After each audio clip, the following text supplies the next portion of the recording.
Bonjour à toutes et à tous, moi c'est Maxime et dans cette vidéo je vais vous présenter la situation comptable de la Cagette en vue de l'Assemblée Générale.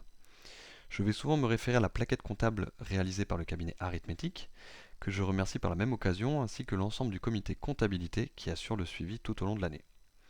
N'hésitez pas à faire des pauses pendant le visionnage pour regarder en détail les chiffres que je vais vous présenter. C'est parti. Je commence par un historique pour vous remettre au goût du jour. Après un premier exercice déficitaire dû à des investissements importants et des ventes encore limitées, je vous annonce en exclusivité que nous venons de réaliser un troisième exercice comptable bénéficiaire. Nous avons réalisé un résultat net positif de 25 320 euros cette année, ramenant notre déficit à 46 988 euros. Ce résultat est très encourageant. Il montre qu'après une année Covid, nous avons retrouvé une dynamique tout en confirmant notre modèle économique. Rentrons dans les détails pour mieux comprendre les chiffres clés de cette année écoulée.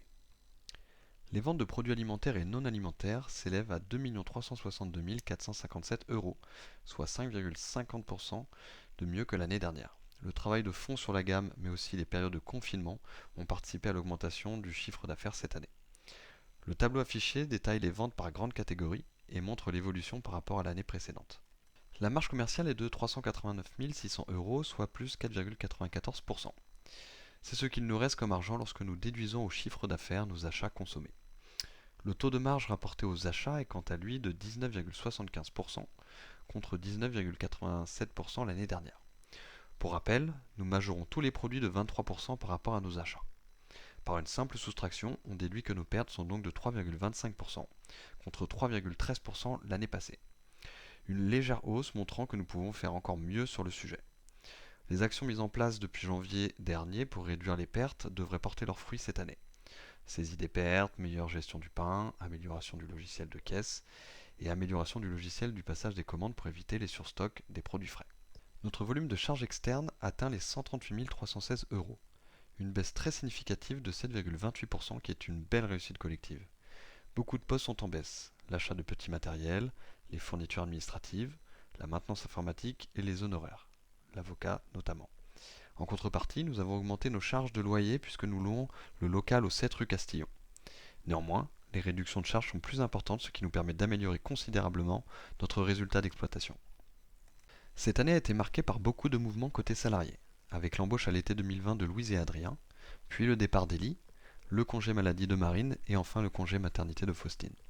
Autant d'événements qui ont contribué au maintien du poste d'Adrien en CDD, mais aussi à des périodes de chevauchement de contrat. À rémunération constante, le poste des salaires a donc été en hausse de 3,76% pour atteindre 163 257 euros, quand les cotisations annuelles sont de 28 894 euros, soit plus 16,34%. A noter une meilleure gestion des congés payés et la régularisation comptable de la prime Macron, versée pendant cet exercice mais impactée sur l'exercice précédent. Les dotations aux amortissements sont quant à elles en hausse de 29,50% pour une valeur de 44 379 euros. Cette augmentation traduit les investissements réalisés cette année. L'aménagement du local rue Castillon pour 18 248 euros, les développements informatiques pour 34 485 euros et l'achat d'une nouvelle shampouineuse pour 2 695 euros.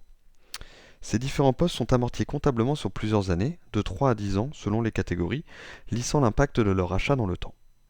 A noter que l'augmentation du budget informatique est liée au fait que nous sommes lauréats depuis avril 2021 d'une subvention régionale que nous détaillerons plus loin. L'augmentation des dotations est donc à relativiser au regard du résultat exceptionnel de l'année écoulée. Après ce détail de notre activité, nous arrivons donc aux différents résultats d'exploitation financiers et exceptionnels. Commençons par le premier. Le résultat d'exploitation qualifie notre activité au regard des produits et des charges d'exploitation annuelles que je viens de vous présenter. Il est de 16 469 euros contre 2 000 l'année dernière. Une hausse significative en valeur absolue, nous maîtrisons donc mieux notre activité. Le résultat financier montre quant à lui uniquement nos charges d'intérêt d'emprunt car nous n'avons pas de placement financier. Il est en hausse également par rapport à l'année dernière de 19,20%, mais cette fois dans l'autre sens, pour atteindre moins 1660 euros. En effet, nous avons inclus cette année les intérêts cumulés des 4 exercices issus des comptes courants d'associés signés au moment du lancement de la coopérative. Nous tâcherons cette année de rembourser ces comptes courants pour augmenter le résultat financier l'année prochaine. Enfin, le résultat exceptionnel traduit les événements particuliers de l'année écoulée. Il atteint cette année 10 511 euros, soit 5 fois plus que l'année dernière. Cette valeur traduit juste le fait que nous avons bénéficié du Pass Rebond, qui est une subvention régionale pour du développement informatique dans le cadre de la transition numérique post-Covid. Nous reporterons les 2 prochaines années la quote-part de cette subvention proportionnellement aux dépenses informatiques engagées. A noter que nous avons également cette année plus de dons de parts sociales issus des départs des membres de la coopérative. Plutôt que de se faire rembourser, ces personnes en ont fait cadeau à la cagette. Nous terminons donc cet exercice comptable par un résultat net positif de 25 320 euros, somme des résultats d'exploitation financiers et exceptionnels. Ce chiffre traduit la bonne rentabilité économique de la cagette. Il vient diminuer notre déficit pour le ramener à 46 988 euros. Dernier indicateur à suivre, la capacité d'autofinancement permet aux banques de calculer ce qu'ils peuvent nous prêter. Nous remboursons actuellement environ 20 000 euros par an, liés aux 3 prêts de 40 000 euros contractés à l'ouverture du supermarché. Avec 60 784 euros de capacité d'autofinancement, nous avons donc potentiellement la possibilité de rembourser environ 40 000 euros par an en plus. Entre 2020 et 2021, notre CAF a donc augmenté de 88%, ce qui est une très bonne nouvelle et un bon argument de négociation avec nos partenaires financiers dans l'optique d'un grand magasin.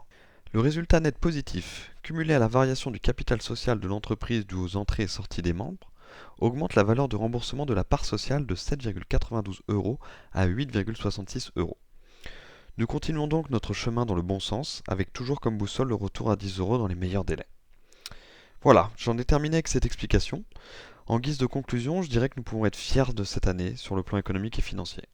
La plupart de nos indicateurs sont au vert, même s'il faut rester conscient que nous dépendons beaucoup de notre environnement extérieur comme la crise sanitaire nous l'a démontré l'année dernière. Néanmoins, nous démontrons qu'un autre modèle de distribution est possible et qu'il a un vrai impact sur le territoire en termes de retombées économiques. Merci d'avoir visionné cette vidéo et n'hésitez pas à utiliser la fonction commentaire, nous tâcherons de répondre à vos questions. Rendez-vous le 9 octobre pour l'Assemblée Générale. À bientôt!